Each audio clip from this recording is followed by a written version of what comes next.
Hello and welcome back to Scottish Independence Podcasts. We're about to have a discussion with Fatima Joji, who has taken on the huge task, I think, of relaunching, re-energising, refocusing, or what was a very powerful organisation, Women for Independence. Yeah, I'm sure Fatima would be first to say that she's not taking it on alone, which is true. They've reconstituted the Women for Indy national grouping, national forum, I think they call it. We started thinking about this back in early in the year when it was International Women's Day, and at that point, Women for Indy brought out a new leaflet, which was the beginning of the relaunch. We'll link to the leaflet below and also Women for Indy's website, so you can find out more about that. We're both former or possibly present Women for Indy members. I'm not sure, we'll have to check. And I think it's fair to say that the conversation did go quite wide, so I hope you find this interesting. Welcome along to the Indypodcasters studio. So I know you've taken on being the convener. Is that the title? No, we actually don't have clear leadership roles.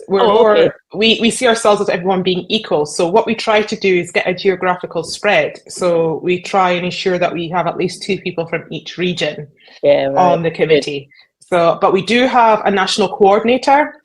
They are in a paid role and they handle all our administration, our website, our social media. So that would help get things going and moving, because it can be difficult for a group of volunteers to try and handle that. So no clear convener. The structure is we're all equal and we try and ensure that we're from all over Scotland. Yeah, that sounds really good. So we know you've just had an AGM. If you want to tell us a bit about what happened, and then just it'd be good to know what outcomes you'd like from being active in Women for Indy, and where you'd like to see it, pick up from what it's done in the past.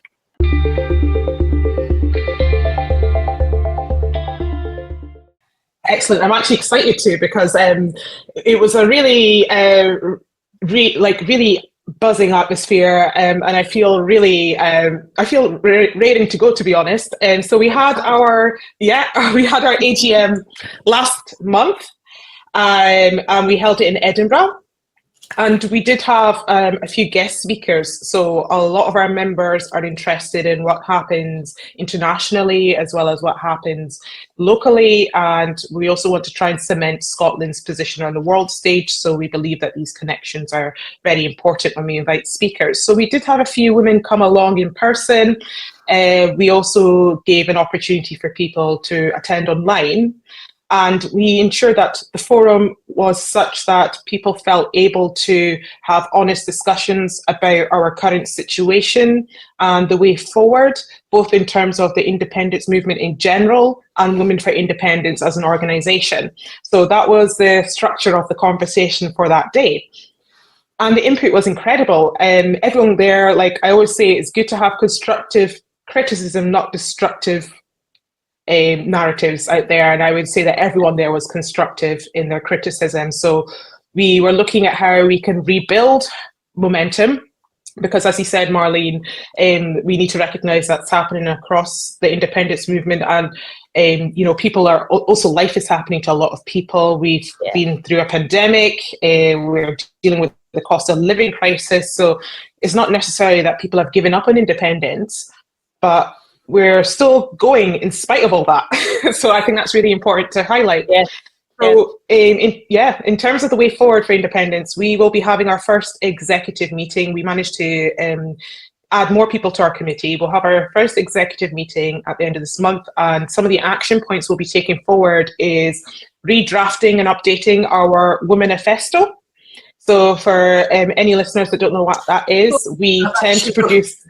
Got a picture of it even. Fantastic. This is back from 2021, so it may not be the most exactly version. What we try to do, we want to ensure that we're ready ahead of any Scottish Parliament election as well, because we try to speak to pro-independence parties to take these policy platforms forward so that we can ensure that we're taking women along with us, because independent Scotland is a means to an end.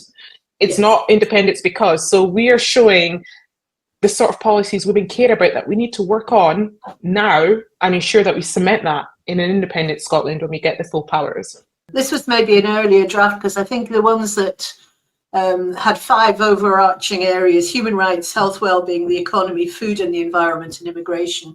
But at this point, it was the work is not finished, we have more to do, and they suggested areas such as criminal justice, professional and skills development, housing, homelessness, power, pay, pensions, education and transport. So huge agenda. Yeah, we're certainly going to add to it.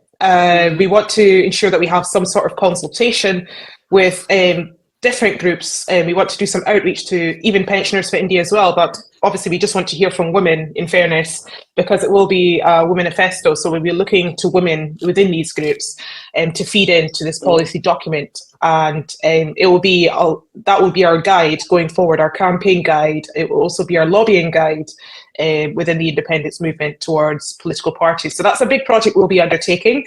We'll certainly be holding a lot more events as well to reconnect with the grassroots across the board. Our overarching aim is just to ensure that women, we're not only just present in name and numbers, but we're present with our voices, and those voices are carrying weight and leading from the front. That's what we ultimately want to ensure is happening with Women for Independence, because we are over 50% of the population, and we need to make sure that we take over 50% of the population with us to the polls to vote for a referendum and to secure support for independence in general.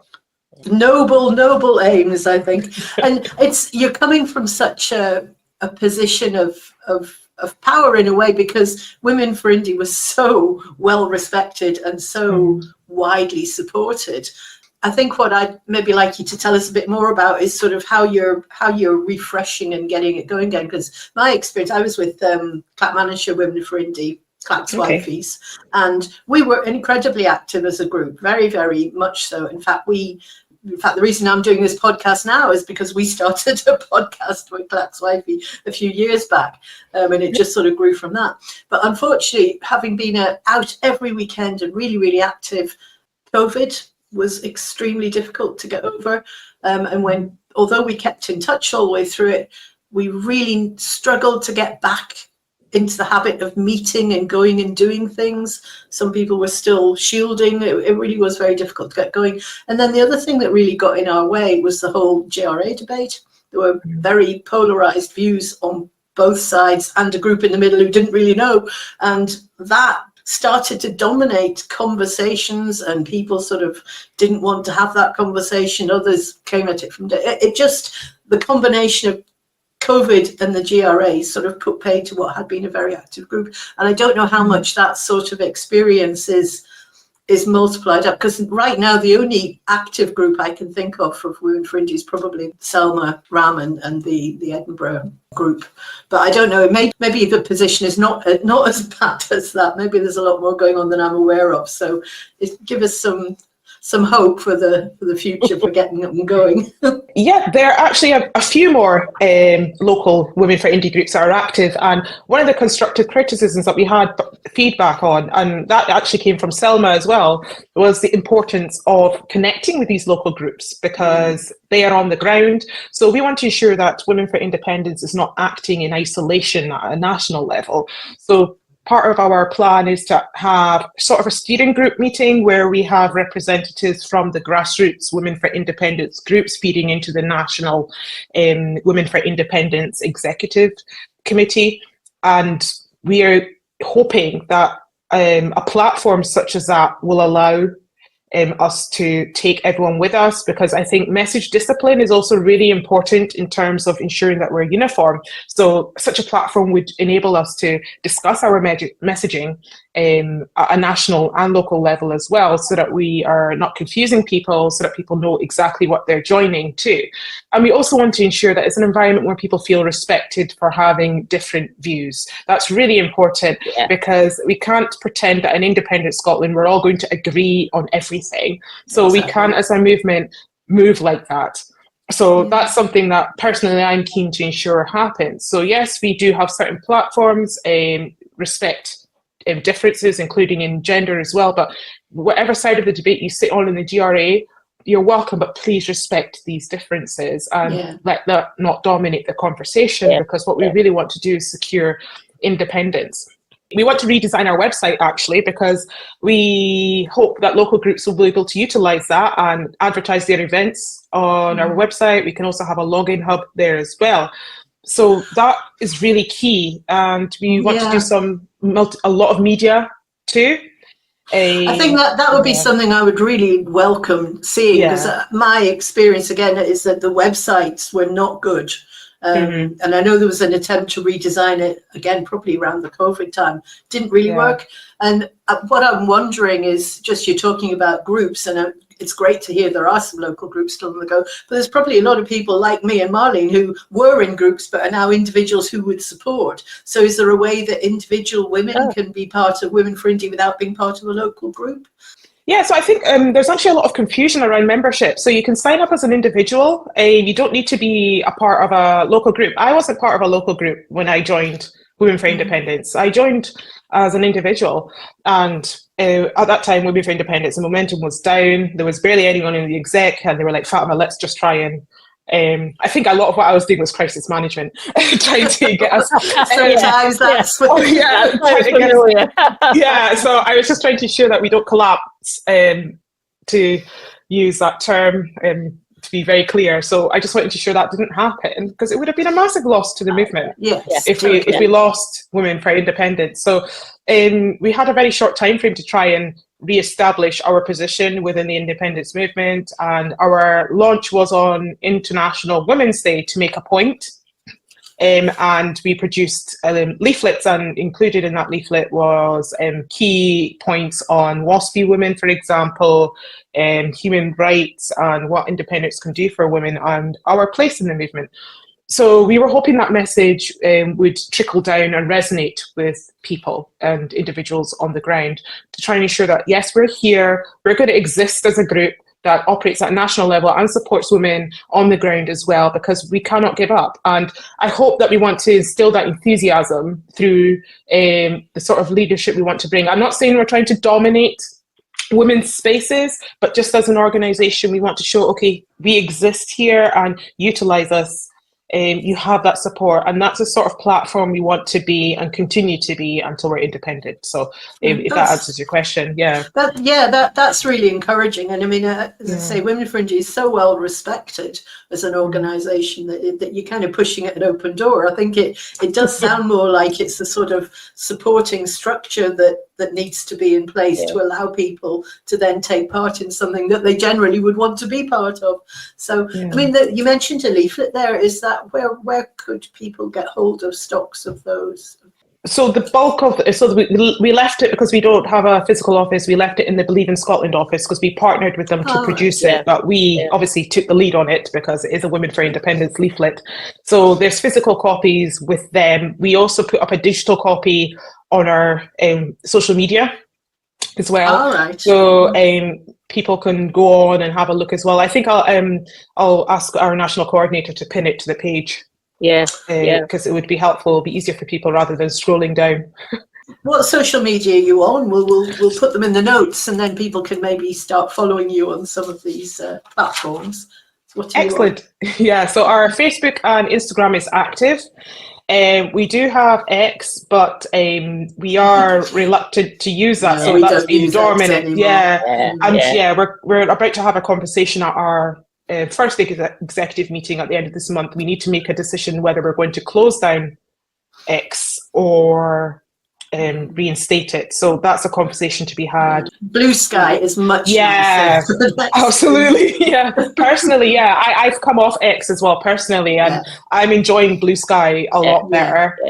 We do that. It's not a bubble. Like a lot of people are saying we're just operating in a bubble. It's actually not a bubble. It's just people are being more respectful, because I think everyone's missing that. And also it doesn't have the same sort of limitations of algorithms that X had. So you actually can see a lot wider range of things, and also people can see you as well, which is I think it's much better.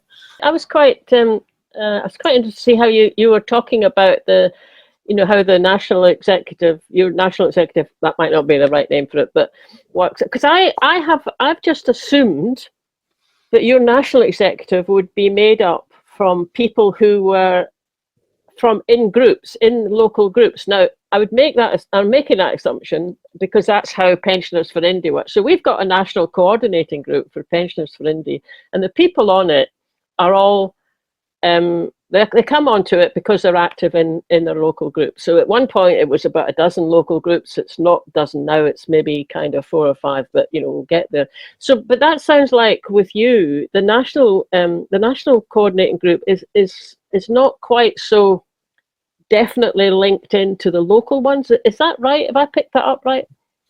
With the National Executive Group, we don't want to restrict membership. So you don't necessarily have to be a member of a local group to be on the National Executive Group. But I think, I think you've made a fair point. And it is a reality that to some extent, we are a bit disconnected from local groups. So going forward, we want to ensure that that connection exists.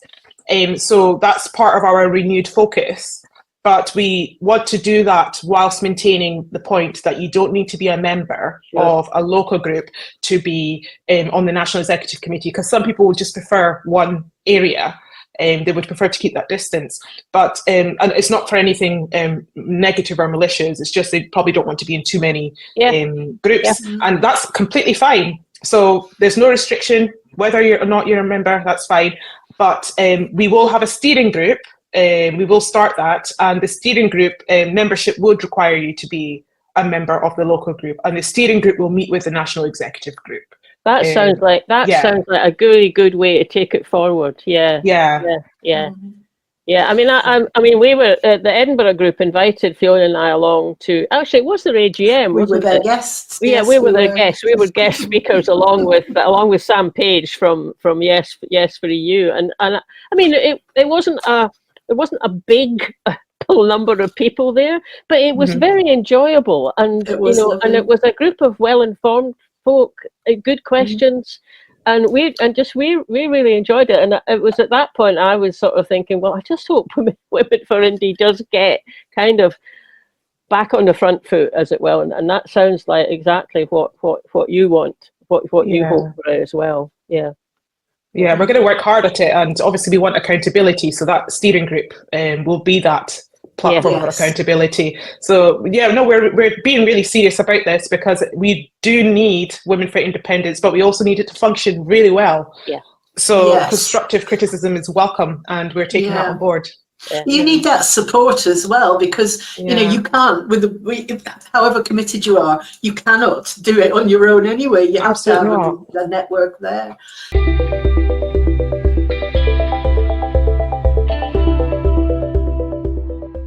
During the 2014 referendum, I wasn't very active. I was always going to vote yes, especially once I'd looked at the finances of Scotland and just saw how rich a country we are. But I was always going to vote yes, but I wasn't very active. But one of the things I did do was I went along to a meeting which was organised by Women for Indy, and it was in one of the halls in the Glasgow Concert Hall complex. Now, it was a big hall. It wasn't the concert hall one, but it's a big hall. Must have been at least 500 people in it. And I kind of walked in and went, oh, wow, this is impressive. And I sat there, and what these meetings are like. You don't know the person next to you, but you always end up chatting to them. And I was just enjoying it. And I found myself listening to Jean Freeman, Philippa Whitford, might have been Alison Phillips, not quite so sure about, but certainly the other two. And, I went, God, Struth, these women these lot are impressive.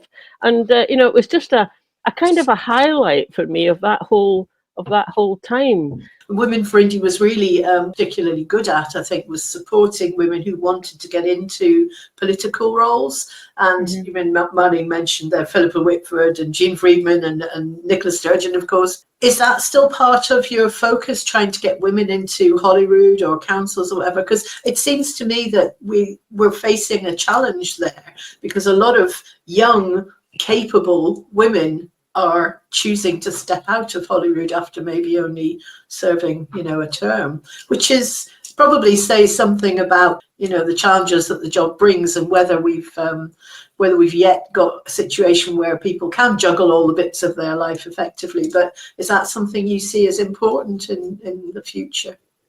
Absolutely. So I think one of the things that, so me coming into Women for Independence, I wasn't part of the Women for Independence back then. So I'm sort of coming in with a fresh perspective. So I probably don't know about that support. No, I don't know about that support that was back then. But bringing it up, I would hope we wouldn't rule it out, because that's really important to have pro-independence voices within our politics, because that's where we're going to be able to create the change and push for a referendum. So that's really important that we have women elected to these positions. And you made a really good point about women. Once we get in, we tend to leave, and that's a problem. A lot of focus has been on getting women into politics, but what happens after that? We struggle with keeping women in, and that's something that I would absolutely take back to Women for Independence and say that should really be a strong focus of ours. And we will be pursuing good relationships with national organisations like Elect Her and Women 50/50 and Gender. They do a lot of work in trying to get women elected and supported throughout their political career. And in terms of the support, I don't want to put us in a position where we feel that we have the answers and we are that organisation that exists that way, because it's such an undertaking. But we would like to be part of that, part of the solution, absolutely. And because of the way, and I'm able to say this without having a discussion with the executive, because I know it's in our manifesto that it's women supporting women is really important, regardless of which field we're in. And I do think that Women for Independence also has an opportunity to join that discussion that seems to promote the illusion of equality for women in politics as well. I think that's another angle that we need to address. Yes, we have women in politics, but there is that illusion that we're making progress when the environment is still not built for us. I noticed that just the cabinet reshuffle that John Swinney's just had, I think it's 11 out of 14 cabinet secretaries are now women, which is, that for once the balance is actually swung in our favour. But I think for women in politics in particular, there's that whole misogyny, the amount of abuse that they get is horrific, just horrific. And I mean, the amount of abuse anybody gets on some of these platforms is dreadful, but it really seems much worse for women, and it seems much worse for women in politics. So, and I don't know how you fix that. It's such a wider cultural challenge, that misogyny. And we're looking at attitudinal change, which takes a long time. So I think that's something that we're battling with as well.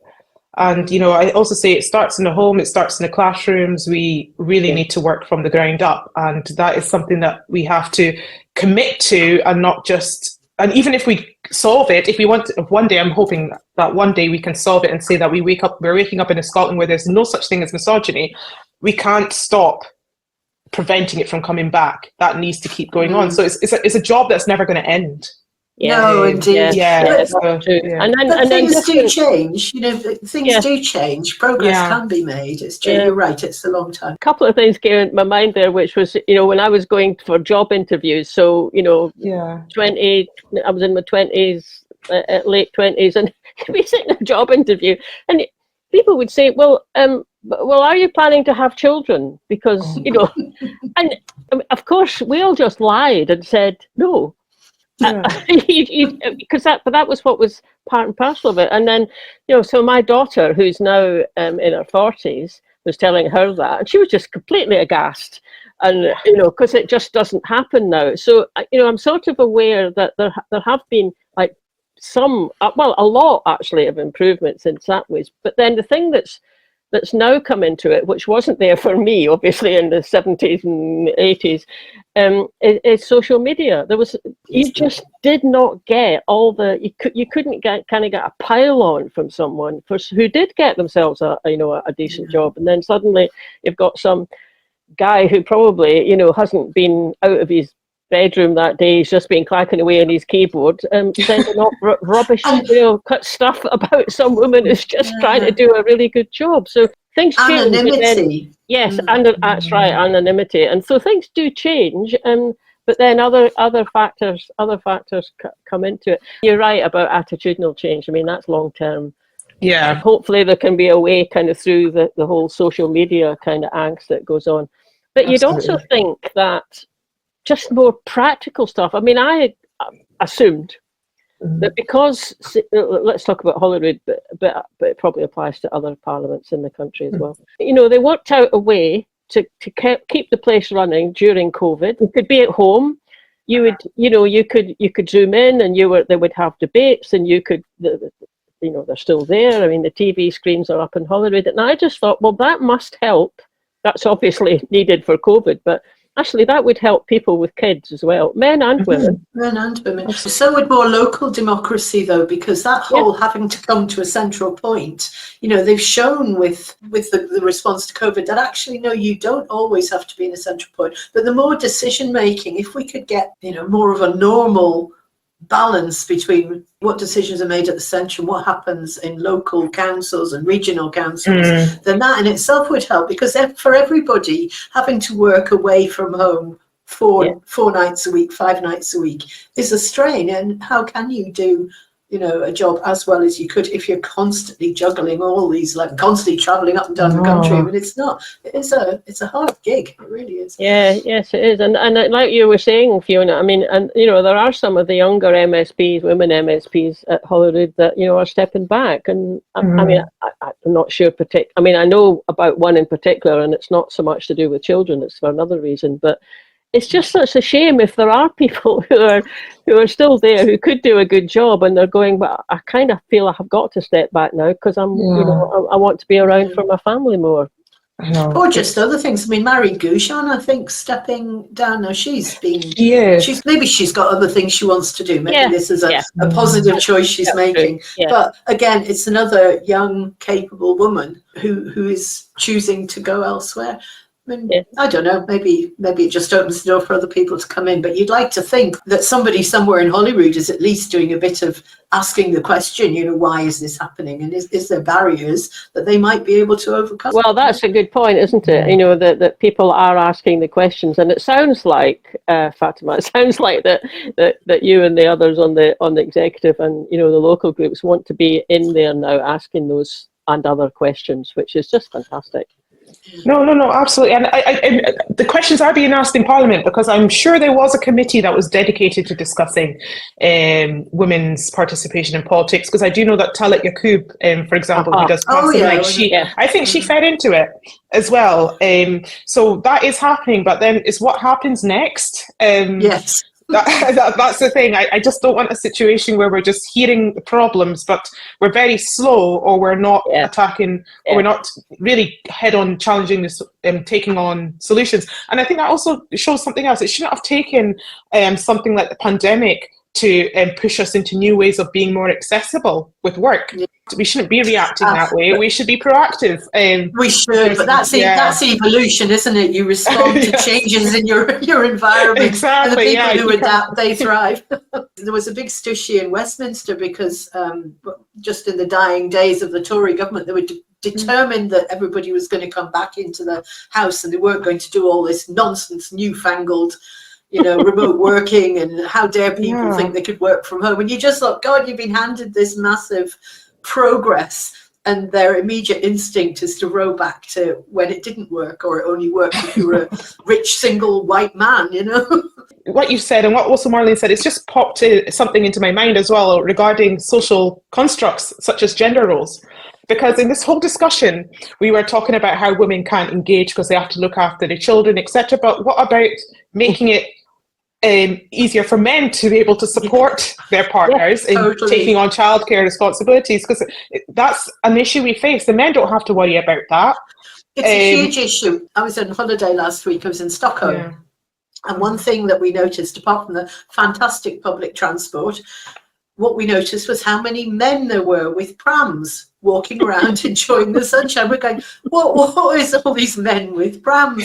And I actually started photographing a couple to tell Marlene. And then I thought, I probably shouldn't be photographing men with prams on the sidewalk. But the reason that there's so many men with prams out enjoying the sunshine with the kids is they've got fantastic paternity leave. So, they're able to be more involved right from the very beginning. Well, it's a much more equal society anyway. Even little things like the platforms and the trains level completely. So if you've got a pram, you just push. There you go. You're not looking for somebody at the station to put a ramp down so you can get, it just is more progressive. And they're not rocket science kind of solutions. If we want women to have a better deal, if they have children, well, part of the way of doing that is improving things for men so they can be more involved and take more of the share of the responsibility. I mean, that's just reminded me of, when Jacinda Ardern, became the Prime Minister in New Zealand, and had and then her husband was, he was at home with the baby. I think the baby was quite, was just a baby at the time. And I remember there was headlines, everyone, I mean, they weren't antagonistic or everything, but it just shows you how much of a unusual thing that is, that, oh God, look, her husband's going to stay at home with the baby. And and she had a really important job, and so obviously that must have helped her do it, although there are obviously other strains that come into it as well. But yeah, it's still an unusual thing, isn't it? So yeah, it needs to be normalized. Yeah, and that's why I'm in favor of concepts like the wellbeing economy.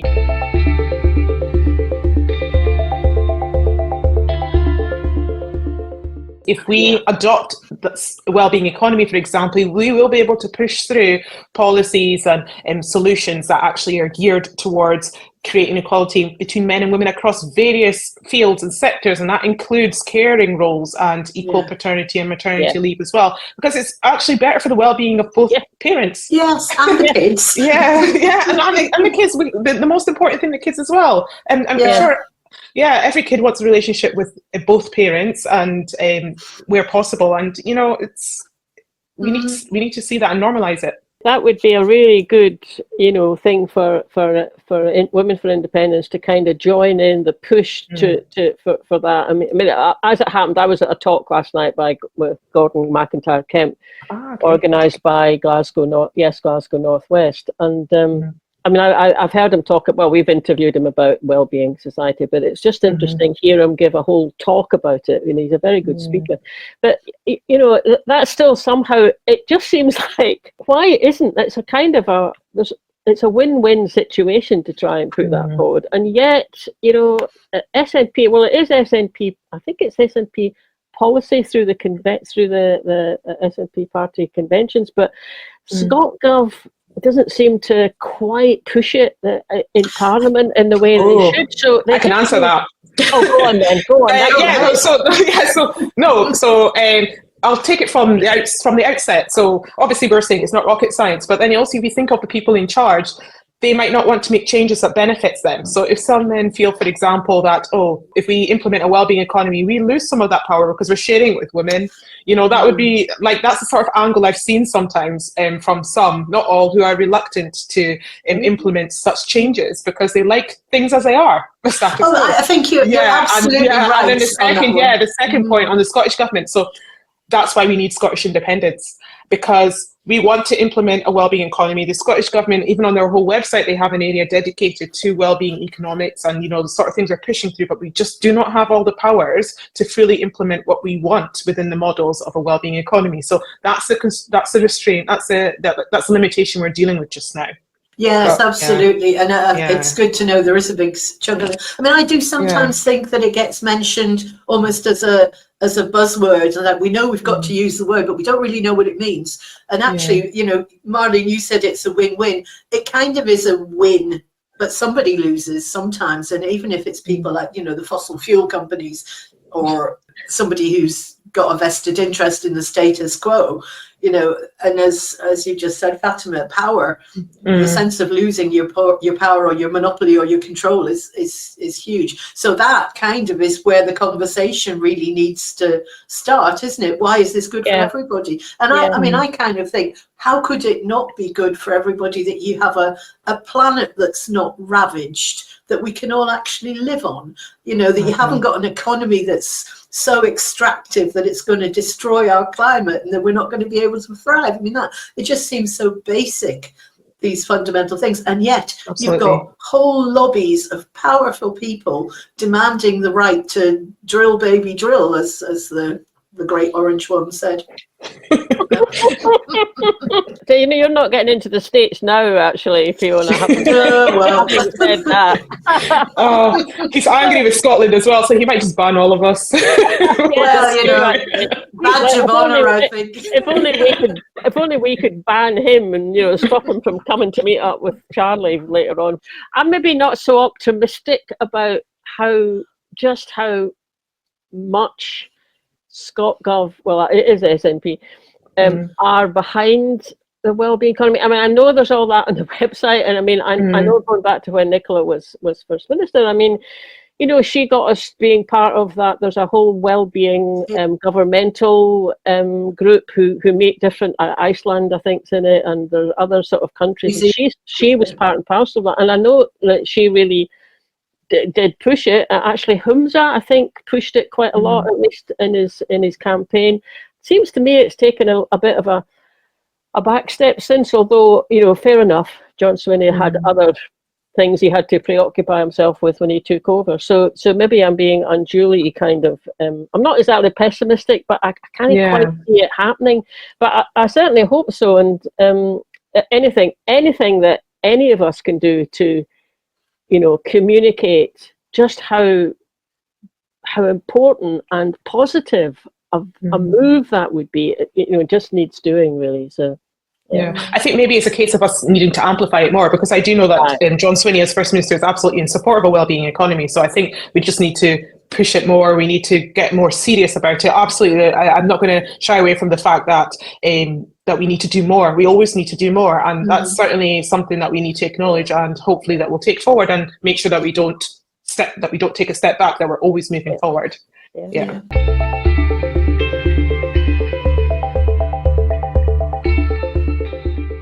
In terms of sort of visibility then of your refreshed Women for Indie, what are we going to see that we're not used to seeing? Where are you going to be? How do we find you? So if we had our executive meeting before this podcast, I think I would have been able to share more, because a lot of what I want to discuss, it needs to be agreed as well. So I don't want to say things that we haven't all committed to yet, but what I can certainly share is that I can guarantee you will see changes, because that's something that we are determined to implement. And in terms of visibility, we'll be pushing more media, we'll be pushing more communication with groups, because it's not enough to just sit on social media and post things out. So it's the communication with the grassroots, because it will spread from there. And we want to ensure that it's a situation where it's going from the ground up and not top bottom. So I'm hoping we'll see that the result of these changes to the structure and the way we operate will improve visibility, not just for Women for Independence on the national stage, but locally, because I think it all comes down to support and communication. It does. I think these are two things that I think every organisation needs to keep learning about and unlearning where it doesn't work as well. Yeah, we can help. If you know, in terms of brilliant, well, in terms of getting messages out, we've got a YouTube platform, we've got a podcast. You know, we've got what's about 10,000 views a month we get on various different things. If you want to come back and give us an update after your next meeting, or you know, want us to cover some of your events or anything, then do shout, because we're very keen to amplify voices that are making a difference in the Yes movement. That's kind of our role, really. Yeah, I'm nodding with excitement because I'm taking you up on that. So. Right, you know. And I mean, I hope that the local groups get a bit, you know, manage to get a bit more active and offering. When I did join, I'm in the West End of Glasgow, so I was on the, you know, the list for Glasgow West End Women for Indie, and at that point, so it was before COVID, and I kept thinking, well, nothing much is happening. Now, to be fair to them, they did a lot. I mean, during the referendum campaign, actually, it was pretty active group, but it wasn't by that time.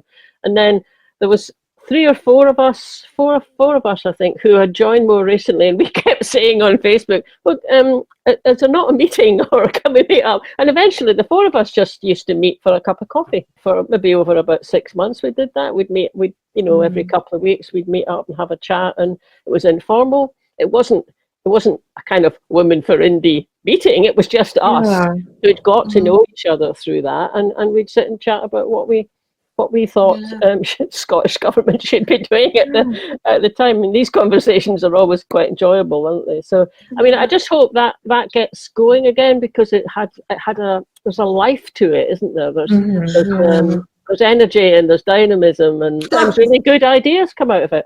Do you know, that might be something that would be useful, whether it's on your website in some other way, some kind of little toolkit on how to get a local group up and running. Because I mean, I'm still in touch with some of the people from Clackswifey's, very good friends of mine. We meet up all the time. But we're not actually doing it under the badge of Women for Indie. And I kind of think, should we have a go and try and get the band together again? But to do that, I think it would be really useful to remember what is the remit, what is the focus, and what do we want groups to be committing to or doing, or are they signing up to, a constituency or something like that? So just something that a starter for 10 might be quite good for people wanting to get groups going. Good idea. Yeah, mention of a toolkit, that's actually a really good idea that I'll take back to the committee, because I think that'll be really helpful for new groups to establish, so that they can actually know which direction they could probably consider going in, not to control, but just to suggest a starting point. Just a starting, just get help setting up, or reaching out to other women, for example. And you mentioned a really good point as well, and that's just the element of socializing, just coming together, just unwinding and relaxing, because it doesn't always have to all be brain switched on, going through an agenda, hearing a treasury report. I was like, that's why a lot of people don't come to community council meetings, because it's all we just read report after report. Don't worry, I'm saying as a councillor that I enjoy it, but then I'm probably in the minority, but a lot of people don't, and it's because we just want to be able to relax, because we probably just had a very busy day, whether that's looking after the kids or at work, and that's really important, just to come together. And that space for women to talk to other women is precious as well, isn't it? People have different conversations in a group of women to what you'd have in a mixed group. It's just the way it is. But anyway, that's been a really quite a wide-ranging chat, and we've probably thrown all sorts of things at you that are more than the remit that you've perhaps got. But I thoroughly enjoyed chatting to you there, Fatima, and best of luck, absolutely best of luck with getting it all up and running again. And we're very much supportive, so do call on us if we can help, and I'll go and have a look at the website and see how I can reactivate my membership. Brilliant. Absolutely brilliant. No, thank you. It's been an absolute pleasure. No, I really enjoyed this conversation, truly, and thank you for having. And the committee, absolutely, you'll probably get sick of us. We're absolutely going to take you up on the offer to work, so it'll be good to also introduce you at a steering group committee when other groups are there, once we get that set up, so they know what's on offer. Good. Okay, well, thank you very much. Thanks for listening, everybody. I hope you enjoyed that. If you want to make sure you're following us and subscribe to us, then you get notified every time we put something new out, so you don't miss anything. That would be great. Also, you can click the little bell if you're watching on YouTube. And sign up for our mailing list. You can do that from the website, and we always send one out at the beginning of each month to tell you what's happening. Last but not least, you can buy us a coffee on coffee.com.